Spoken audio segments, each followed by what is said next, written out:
ನಮಸ್ಕಾರ ಸ್ನೇಹಿತರೆ, big ಬಾಸ್ನ live ಅಪ್ಡೇಟ್ಗೆ ನಿಮಗೆಲ್ಲರಿಗೂ ಸ್ವಾಗತ. ಈ ವಾರದ ವೋಟಿಂಗ್ ಲಿಸ್ಟ್ ವೀಕ್ 13 ಈ ವೋಟಿಂಗ್ ಲಿಸ್ಟ್ನ ನೋಡೋಣ.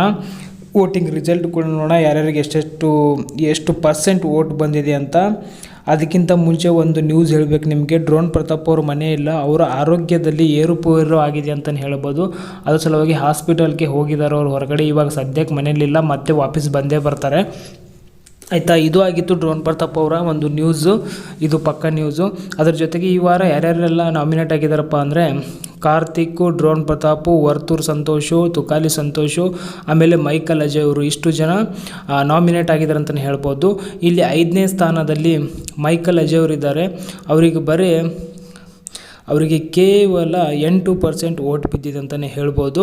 ಆಮೇಲೆ ತುಕಾಲಿ ಸಂತೋಷ್ ಅವರಿದ್ದಾರೆ, ಅವರಿಗೆ ಬಂದುಬಿಟ್ಟು 15% ವೋಟ್ ಬಿದ್ದಿದೆ ಅಂತಲೇ ಹೇಳ್ಬೋದು. ಅದಾದ ಮೇಲೆ ವರ್ತೂರ್ ಸಂತೋಷ್ ಅವರಿದ್ದಾರೆ, ವರ್ತೂರ್ ಸಂತೋಷ್ ಅವರಿಗೆ 20% ವೋಟ್ ಬಿದ್ದಿದೆ ಅಂತ ಹೇಳ್ಬೋದು. ಅದಾದ ಮೇಲೆ ಯಾರಿರ್ಬೋದು ಅಂತ ಗೆಸ್ ಮಾಡ್ಬೋದು ನೀವು. ಫಸ್ಟ್ ಆ್ಯಂಡ್ ಸೆಕೆಂಡ್ ಇಬ್ಬರು ಕ್ಯಾಂಡಿಡೇಟ್ ಇದ್ದಾರೆ. ಅದರಲ್ಲಿ ಫಸ್ಟ್ ಟಾಪ್ 1 ಇರೋರಿಗೆ 28% ವೋಟ್ ಬಿದ್ದಿದೆ ಅಂತ ಹೇಳ್ಬೋದು. ಆಮೇಲೆ 2ನೇ ಸ್ಥಾನದಲ್ಲಿ 2ನೇ ಪ್ಲೇಸಲ್ಲಿ ಇರೋರಿಗೆ ಬರೋಬ್ಬರಿ 24% ವೋಟ್ ಬಿದ್ದಿದೆ. ಇವಾಗ ನೀವು ಗೆಸ್ ಮಾಡ್ಬೋದು ಫಸ್ಟ್ ಪ್ಲೇಸಲ್ಲಿ ಯಾರಿರ್ಬೋದು, ಸೆಕೆಂಡ್ ಪ್ಲೇಸಲ್ಲಿ ಯಾರಿರ್ಬೋದು ಅಂದರೆ ಆಬ್ವಿಯಸ್ಲಿ ಫಸ್ಟ್ ಪ್ಲೇಸಲ್ಲಿ ಡ್ರೋನ್ ಪ್ರತಾಪ್ ಅವರಿದ್ದಾರೆ. 100% ವೋಟ್ ಬಿದ್ದಿರುತ್ತೆ. ಹಾಸ್ಪಿಟಲ್ಗೆ ಹೋಗಿದ್ದಾರೆ ಅವರು, ಆಲ್ರೆಡಿ ಮನೆಯಲ್ಲಿಲ್ಲ, ಬರ್ತಾರೆ ವಾಪಸ್ಸು.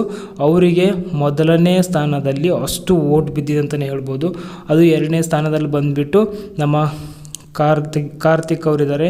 3ನೇ ಸ್ಥಾನದಲ್ಲಿ ವರ್ತೂರ್ ಸಂತೋಷ್, 4ನೇ ಸ್ಥಾನದಲ್ಲಿ ತುಕಾಲಿ ಸಂತೋಷ್, 5ನೇ ಸ್ಥಾನದಲ್ಲಿ ಮೈಕಲ್ ಅಜಯ್ ಅವರು ಈ ಸರ್ತಿ ಮನೆಯಿಂದ ಹೋಗೋದು ಕನ್ಫರ್ಮ್. ಅದರಲ್ಲಿ ಇನ್ನೊಂದು ಡೌಟೇ ಬೇಡ, ಈ ಸರ್ತಿ ಎಲಿಮಿನೇಟ್ ಆಗೋದು ಮೈಕಲ್ ಅಜಯ್ ಅವರು ಅಂತಲೇ ಹೇಳ್ಬೋದು ಸ್ನೇಹಿತರೆ. ಅದರಲ್ಲಿ ಇನ್ನೊಂದು ಮಾತೇ ಇಲ್ಲ ಅಂತಲೇ ಹೇಳ್ಬೋದು. ಅದ್ರ ಜೊತೆಗೆ ಈ ಸರ್ತಿ ಯಾರು ವಿನ್ ಆಗ್ತಾರೆ, ನಿಮ್ಮ ಫೇವ್ರೆಟ್ ಸ್ಪರ್ಧಿ ಯಾರಂತ ದಯವಿಟ್ಟು ಕಮೆಂಟ್ ಮಾಡಿ ಹೇಳಿ. ನಿಮ್ಮ ಕಮೆಂಟ್ ವೇಟ್ ಮಾಡ್ತಾ ಇರ್ತೀನಿ.